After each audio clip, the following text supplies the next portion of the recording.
બેટા, અમે અહીં બહુ ખુશ છીએ. આજ તું અમને લેવા આવી, બહુ રાજી થયા. પણ દીકરાની ફરજ નથી મા બાપને લઈ જવાની? બાપુ, મા બાપ માટે દીકરાઓ જ મહત્વના હોય છે, દીકરીઓ નહીં. બેટા, દીકરા કરતા દીકરીનું મહત્વ એક બાપ જ સમજી શકે. જે મા બાપને સ્વર્ગ તરફ લઈ જાય એ દીકરા, અને સ્વર્ગને જે ઘરમાં લઈ આવે એનું નામ દીકરી. જાઓ બેટા, બધાય સુખેથી રહ્યો. અમારી અહીં કોઈ જાતની ચિંતા ન કરતા. ભલે બાપુ, હું જાઉં છું. પણ બાપુ, જ્યારે મારી વિદાય થશે ત્યારે પણ નહીં આવો? પછી એ વિદાય લગ્નની હોય કે પછી? ના દીકરી, ના, આવું ન બોલ. આ તારા બાપનું કાળજું ફાટી જશે બેટા. ના બાપુ, ના. બાપુ, મારે તો એટલું જ પૂછવું છે કે વિદાય વેળાએ દીકરી બાપને સૌથી છેલ્લે શું કામ મળે છે? દીકરી, બેટા, દીકરી જાણતી હોય છે કે પોતાનું કાળજું કાપીને બીજાના હાથમાં આપવું, આ કામ એક બાપ સિવાય બીજું કોઈ ન કરી શકે. છાને ખૂણે રડતા બાપના આંસુ લૂછવા સૌથી છેલ્લે બાપને મળે છે. તો બાપુ, મારા તો ભાગ્યમાં એ પણ નથી ને? ના દીકરી, ના, આવું ક્યારે થવા નહીં દઉં બેટા. તારા બાપની આંખ ગઈ છે, લાગણી નહીં. હાલ શ્રદ્ધાની બા, આજ દીકરીની આંખના આંસુ બાપના કાળજે કા લગાડે છે. હાલ દીકરી, અમે તારી સાથે આવીએ છીએ. આજ તારા કારણે એ ઘરમાં અમારા પગલા પડશે. હાલો. સંતાનથી સેવા ચાહો,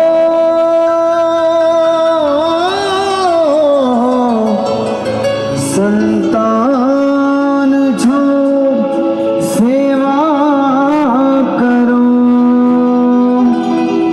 જેવું કરો એવું ભરો, એ ભાવના ભૂલશો નહીં. હે ભાવના ભૂલશો નહીં.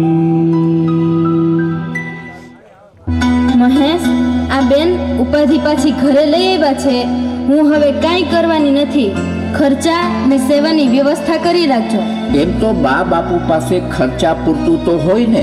મારું માનો તો બા અને બાપુ પાસે કંઈક ખોટી બનાવટ કરી આ જમીન મકાન જે કંઈ છે એ બધું આપણા નામે કરાવી લ્યો, પછી ચિંતા જ નહીં. મનીષા, જ્યારે અમારી પરિસ્થિતિ બહુ ખરાબ હતી ત્યારે બા અને બાપુએ સખત મહેનત મજૂરી કરી આ જમીન મકાન કર્યા છે. આજ આપણી પાસે બધું હોવા છતાં હું બનાવટ કઈ રીતે કરી શકું? તમે કેમ કંઈ સમજતા નથી? આખો દિવસ ઘરમાં તો મારે એની સાથે રહેવું પડે છે ને. એ બધી વ્યવસ્થા મેં કરી રાખી છે. બા બાપુ આવે એ પહેલા આપણા કબાટમાં સ્ટેમ્પ પેપર રાખ્યો છે, એ લઈ આવ. એમાં બા બાપુની સહી કરાવી લઈએ. શ્રદ્ધાના બાપુ ઘણા વખત પછી પાછા આપણા ઘરમાં આવ્યા. કેટલો હરખ થાય છે. પરિવાર સાથે રહેવાનો હરખ કોને ન હોય? એકબીજા હળી મળીને સાથે રહે એ જ સાચો પરિવાર. બાપુ લ્યો, મારો ભાઈ અહીંયા જ છે. પોતાની ભૂલ બદલ માફી માંગે છે. ક્યાં છે મારો દીકરો? અરે મારા દીકરા, ઘણા વખત પછી મળ્યા. આજ તો હરખનો પાર નથી. દીકરા, આટલો સમય વીતી ગયો, ક્યારે મારે યાદ ના આવે? અને આજ માફી માંગતા શરમ નથી આવતી? રહેવા દે શ્રદ્ધાની માં. સવારનો ભૂલેલો સાંજે પાછો ઘરે આવી જાય એને ભૂલો ન કહેવાય. માફ કરી દે શ્રદ્ધાની માં. દુઃખ તો એ વાતનું થાય છે કે વૃદ્ધાશ્રમમાં પારકા પોતાના થઈને રહેતા હતા. તમે તો પોતાના હતા, છતાંય પારકા બનાવી હળધૂત કર્યા. બા, ભૂલ થઈ ગઈ તી મારી. સંપત્તિના અહમમાં ભાન ભૂલી ગયો તો, મા બાપને ભૂલી ગયો તો. ભાઈ, મા બાપ હંમેશા સંતાનોના સુખ માટે ઠપકો આપતા હોય, એમાં દુઃખ ન લગાડાય. આજે આ સુખ સંપત્તિ છે ને, એ પણ મા બાપના આશીર્વાદથી મળેલ છે. સુખ હોય કે દુઃખ, મા બાપના આશીર્વાદ તો હંમેશા સંતાનો ઉપર જ હોય છે. પણ આજ તમારી માને બહુ દુઃખ લાગ્યું છે. ઘર છોડ્યું એનું દુઃખ કરતા તમારે ઘેર દીકરાનો જન્મ થયો એની પણ જાણ ન કરી એનું દુઃખ વધારે લાગ્યું છે. અને અત્યારથી જ ભણવા માટે હોસ્ટેલમાં મૂકી આવ્યા. દીકરા, એટલું યાદ રાખજે કે કદાચ મા બાપ સંસ્કાર ઓછા આપી શકે, પણ દાદા અને દાદીની ગોદમાંથી મળેલા સંસ્કાર તો વિશ્વની કોઈ પાઠશાળામાંથી નથી મળતા બેટા. બાપુ, ભૂલી જાઓ બધું. મારા ભાઈએ માફી પણ માંગી લીધી. હવે આજથી નવી શરૂઆત કરીએ. ભલે દીકરી, સંતાનોની ખુશી એ જ અમારી ખુશી.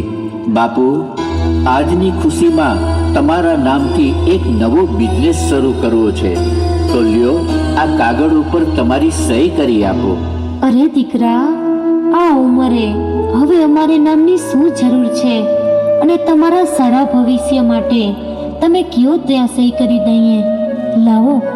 દીકરા, આજ માણસ ધનની પાછળ દોડે છે, પણ ક્યાં સુધી? જ્યાં સુધી એનું નિધન નથી થતું, તો પછી એ ધન શું કામનું? જાઓ દીકરા, કામ કરો તો પૂરી ઈમાનદારીથી કરજો. એની કમાણીનો રોટલો બહુ મીઠો લાગશે. જીવનમાં ખૂબ પ્રગતિ કરો. બા, બાપુ, મને આશીર્વાદ આપો અને હું તૈયારીઓ શરૂ કરું. જય શ્રી કૃષ્ણ. ચાલો બાપુ, હું પણ જવાની તૈયારી કરું. અભ્યાસ શરૂ થઈ ગયો છે, અને કાંઈ પણ તકલીફ હોય તો તરત મને જાણ કરજો. આવજો બાપુ. જય શ્રી કૃષ્ણ. આવજો બા, મારી જરાય ચિંતા ના કરતા. જય શ્રી કૃષ્ણ. આવજે બેટા. જય શ્રી કૃષ્ણ. શ્રદ્ધાના બાપુ, કેમ તમારી આંખમાં આંસુ?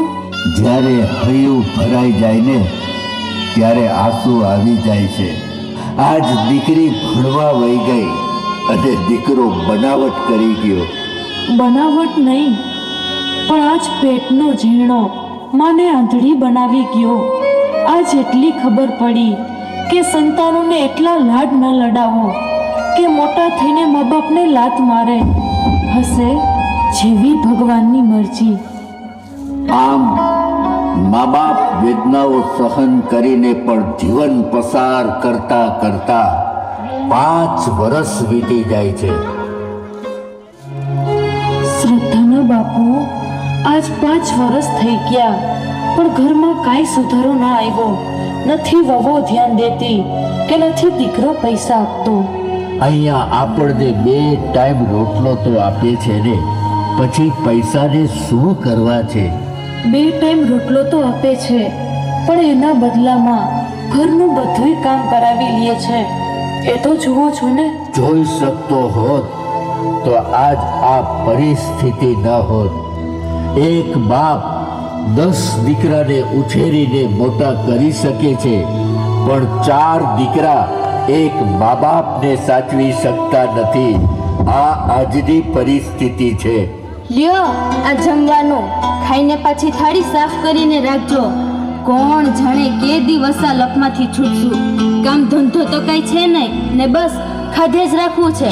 વહુ બેટા, ઘરમાં આટલું બધું હોવા છતાં ખાવામાં શું આપો છો વહુ બેટા? બસ ખાલી એક રોટલો, અને એ પણ ખાઈ લઈએ છીએ. તો એમાં કઈ ઉપકાર નથી કરતા ને. ખબરદાર, જો તમારા દીકરા આગળ ચાડી કરી છે તો આ મળે છે ને એ પણ બંધ થઈ જશે, સમજા? વહુ બેટા, પોતાનો જ સિક્કો ખોટો હોય એ કોની પાસે ફરિયાદ કરવા જાય? હવે તો મારો નાથ સાંભળે તો સારું. શ્રદ્ધાના બાપુ, નક્કી ભગવાન પણ આંધળોને પેરો થઈ ગયો હશે. નહીતર આવી દશા હોય. હશે જેવી એની મરજી. લ્યો હવે થોડુંક ખાઈ લ્યો. આના કરતા તો વૃદ્ધાશ્રમના રોટલામાં બહુ મીઠાશ હતી. આજ ભૂખ નથી. લાવ થોડુંક પાણી આપી દે. એમ ખાધા વગર થોડું હાલશે. કેટલી આશાઓ હતી દીકરા અને વહુ ઉપર. માવતરની સેવા તો ઠીક, પણ એટલી ખબર પડતી નથી કે આ ગયડાઓના મોઢામાં દાંત નથી ને આવો સૂકો રોટલો ખાવા આપે છે. જેના દીકરા પાણા જેવા હોય ને એ મા બાપને પાણા જેવા જ રોટલા ખાવાનો વારો આવે. નાનપણમાં જે દીકરાને દૂધને રોટલા ખવડાવ્યા, આજ એ જ દીકરા ગઢપણમાં મા બાપને ખાલી રોટલા ખવડાવતા જીવ કેમ હાલે છે. ભગવાન આવા દિવસો કોઈને ના દેખાડે. કોણ જાણે ક્યાં ભવની સજા ભોગવી રહ્યા છીએ. આજ વહુને એટલું જરૂર કહીશ કે રોટલા આપવાના બદલે ભૂખ ના લાગે એવી દવા આપો.